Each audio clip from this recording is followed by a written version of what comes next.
It isn't termites. It isn't mice. It's Atari's Dig Dug, the earth-shattering arcade game.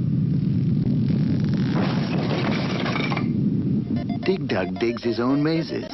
He digs for Balloon Men. He digs for dragons.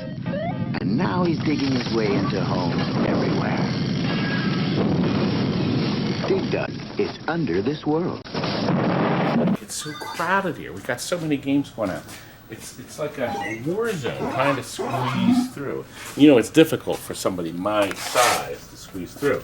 But we have a Dig Dug that has come out very nice. Beautiful Dig Dug. It's in great shape. Very nice monitor glass. It's the original glass. It's not one of the plexiglass revisions. And this has, look at that beautiful picture. That is because we pulled out the original Mashuda monitor, which is the worst monitor ever made outside of the Zenith, and we've replaced it with a Wells Garner 7000. So this has a super sharp picture. The 7000s did have the sharpest picture, and there's no burn-in whatsoever. The Mashuda monitor, where did that end up, Frank?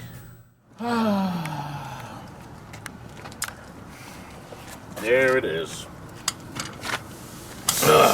Now it looks more like it's been a paint table. Yes, Mashuda. God, what a horrible monitor. My God. You look natural sitting there. This is a horrible monitor. It was horrible back then. You know, they used these monitors. So they only used them in pole positions, had them. Not everyone. Crystal Castles, I think every Crystal Castles. Well, Dig Dog.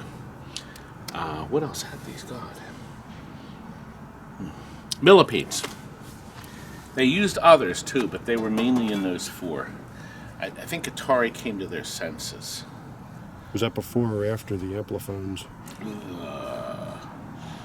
And then we have a couple of ugly Transformers.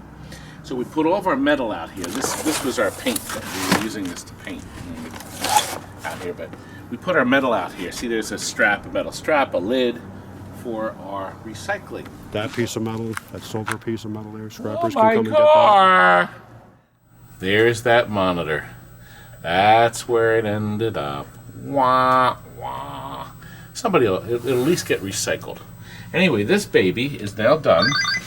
Leaf switch joystick is working perfect. We also did some work back here, Frank. As a matter of fact, Frank has some interesting information about this, don't you, Frank? A little bit I found out the hard way. Here, let me switch cameras. Let me go get the light. Oh, you want the light or the light? Hey, here's one right here, Frank. Ah, the portable light. Well, we are fixing our own boards now, as you already know. And Dig Dog, tell us about the Dig Dog board. Well, this board is very strange in the fact that it uses 3 Z80s.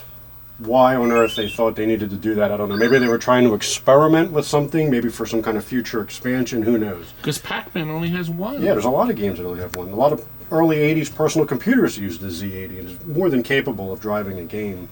The other problem is there's at least 10 custom chips on here, and every single one of them needs to be removed in addition to the EPROMs.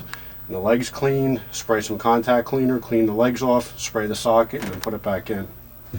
One thing that I seem to find with these is that if you get occasionally one that just keeps resetting, where you get the man diagonal running across the screen, this Z80 is, I think, associated with your startup. I found it out. It's not a very scientific way that I found it, but it worked. Is that this one was ice cold, the other two were warm. I put in a new one, fixed it, no problem. If that doesn't fix it, obviously you have to go further into the board to figure out what's going on. See, typically when a Z80 goes bad, the game is frozen. It just blocks on the screen or whatever. But if it won't initially start, I'd go after that guy first. The other thing is with the sound on these boards, if the sound is very, very faint, there's an LM324 chip right here that's just diagonally to the lower left of the dip switches if you're looking at it while it's mounted in the game. Replacing that, it fixed the sound on a couple of boards. Yep, but Frank, this is one revision board. What about the others? Well, the other revision board, the easiest way to tell is that the Z80s are vertical along the bottom edge.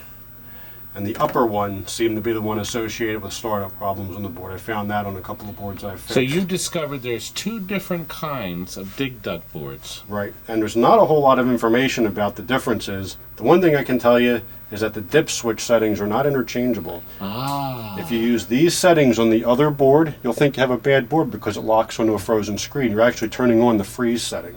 Oh, so somebody could be flipping dip switches on the Right. wrong revision and think the board is bad when it's actually good. Right, if you have this board and you get another one and it's the other revision, you're like, oh, I'll just mimic the dip switches on the other board. It won't work. It'll be frozen. So that's a couple of tips for you on the Dig Dug. Hey, good. That's great news. And look, what else did you do to the power supply? New caps, of course. Replace this. This is a tip 1. I think it's a 102. It comes in the Bob Roberts kit. Replace that. And there's a 2N3055, the big heavy-duty regulator. You want to replace that as well. And the cap on the bottom are Cap on the famous. bottom. They call it the Atari Big Blue. Of course, it's now black now. Bob Roberts had those remade, and they're black.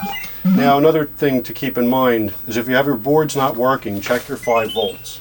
Because even if you rebuild the power supply, there's a regulator here that goes bad. So if you're getting more than 5 volts, the board won't start. It'll act like it's a bad board. Didn't we just have that happen with the Deluxe Asteroids? And with this, the power supply that was in it, we rebuilt it, didn't work. So check your voltages. Now let's switch cameras because I should explain the Dig Dog. We had a customer call up. They wanted service on their game. And I said, well, what's the name of the game? And they said, it's Dig Dog. Was it the Swords of Fun guy? The Swords of Fun, yeah, remember? Swords of Fury, Swords of Fun. So ever since they did that, of course, that's all we call this Dig Dog now. It's just an inside joke, and it's not really funny. But I know, we have to laugh at something. You have to, but we don't laugh at this side art. Look. No, this is probably one of the nicest Dig Dugs I've seen in a long time. Yes, and Dig Dug is beautiful. Black tea molding again. Our customer ordered 5 games with all black. We are abiding by his wishes. He's going to have nice original games. I think he'll be quite pleased with how nice these turned out. And I think we're done for all 3 games for tonight. No more videos. No more videos till Monday. But on Monday, we're going to have some doozies. We'll have the Black Hole. We'll have Asteroids Deluxe. And and that Shuffle Alley, it's almost done. The Tempest. Oh, and Tempest there. And look, most important, 3 different specially themed games that have a lot of mods done to them. And these are going to a famous person. I can't tell you who. But these are all going out, and we'll show you all these neat mods that you can do, too. It takes a while, but good. Thank you for watching Dig Dog. Have you played Atari today? Good night. Now get out!